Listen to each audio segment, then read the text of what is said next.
केशव प्रसाद मौर्य ने दिया अखिलेश यादव के ऑफर पर करारा जवाब। डिप्टी सीएम का कहना, सपा के 100 विधायक बीजेपी में आने को हैं तैयार और नीतीश कुमार देख रहे हैं मुंगेरी लाल के हसीन सपने। केशव प्रसाद मौर्य ने अखिलेश यादव के ऑफर पर करारा जवाब देते हुए कहा कि सपा के 100 विधायक भाजपा में आने को तैयार हैं। केशव प्रसाद का कहना था कि नीतीश कुमार मुंगेरी लाल के सपने रहे हैं, उनका ये भानुमति का कुनबा जुड़ने वाला नहीं है। उत्तर प्रदेश के उप मुख्यमंत्री केशव प्रसाद मौर्य आज बाराबंकी पहुंचे। इस दौरान उन्होंने जिले के अधिकारियों के साथ मीटिंग करके विकास कार्यों की समीक्षा की। उन्होंने कहा कि उत्तर प्रदेश सीएम योगी के नेतृत्व में नए कीर्तिमान स्थापित कर रहा है। प्रदेश में बड़े पैमाने पर निवेश आ रहा है। साथ ही केशव प्रसाद मौर्य ने भाजपा के नेताओं और कार्यकर्ताओं से मुलाकात करके उनमें मिशन 2024 को लेकर जोश भरा। इस दौरान उन्होंने अखिलेश यादव की उस बात का भी जवाब दिया जिसमें उन्होंने डिप्टी सीएम केशव प्रसाद मौर्य को 100 विधायक लाकर सीएम बनने तक का ऑफर दिया था।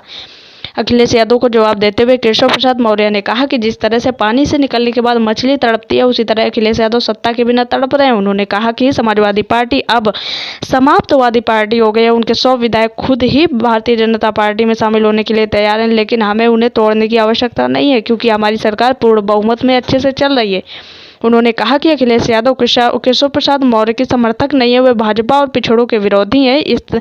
वह इस तरह के बयानबाजी करके मीडिया की सुर्खियों में बने रहना चाहते हैं। केशव प्रसाद मौर्य ने कहा कि अखिलेश यादव ने विधानसभा सत्र के दौरान भी मुझसे बेहद निंदनीय भाषा में बात की थी। जिस तरह से अखिलेश यादव बोले थे वह किसी नेता की भाषा नहीं होती। उन्होंने कहा कि अखिलेश यादव किसी भी पिछड़े वर्ग के नेता को नहीं चाहते कि वह आगे बढ़े और बड़ा बने।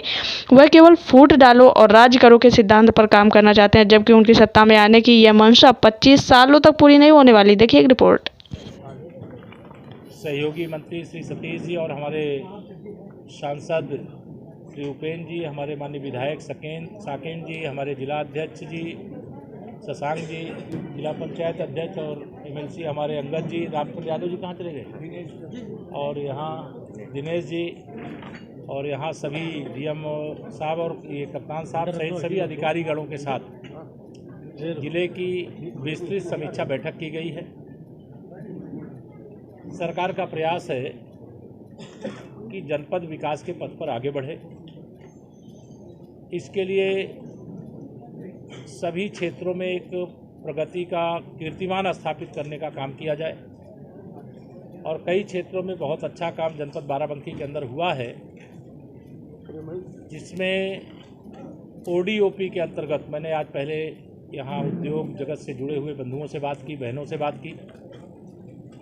उन्होंने अपना जो विषय रखा बहुत संतोषजनक है, कुछ सुझाव दिए, उसको जो जिला स्तर से समाधान हो सकता है समाधान करने के लिए कहा गया है और जो शासन से संबंधित होगा शासन को भेजने के लिए भी कहा गया है। समूह के माध्यम से अनेक प्रकार के उत्पाद तैयार किए जाते हैं। सरकार ने एक नीति बनाई है कि जो सूक्ष्म और कुटीर ऐसे हमारे उद्योग छोटे छोटे चलते हैं, उनके द्वारा उत्पादित सामानों का उपयोग अगर सरकारी स्तर पर कुछ है तो 25% तो उनको इस प्रकार के जो सूक्ष्म और लघु उद्योग हैं उनके माध्यम से वो खरीद सकते हैं। उसके लिए भी आज कहा गया है। कानून व्यवस्था की समीक्षा की गई है।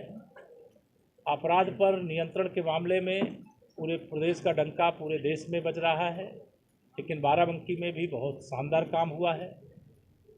विकास की दृष्टि से चाहे गांव हो चाहे नगर हो, सरकार की योजनाओं को नीचे तक पहुंचाने का लगातार प्रयास किया गया है। और आज जो समीक्षा में ये ध्यान में आया कि जो छोटे व्यापारी, जो रेहड़ी पटरी वाले हैं, जो चौराहों पे सड़क के किनारे दुकान रखते हैं, ऐसे 6000 से अधिक लोगों को पीएम स्वनिधि योजना के अंतर्गत ऋण उपलब्ध कराने का काम किया गया है। वह तमाम सारे ऐसे जो गरीबों को बड़ी कीमत वसूल करके ऋण देने का काम करते थे, आज वह केवल आधार कार्ड के बेस पर 10,000 रुपये का ऋण पीएम स्वनिधि योजना के अंतर्गत प्राप्त करते हैं और सही तरीके से बैंकिंग करने के बाद वह राशि उनकी बढ़ती हुई चली जाती है।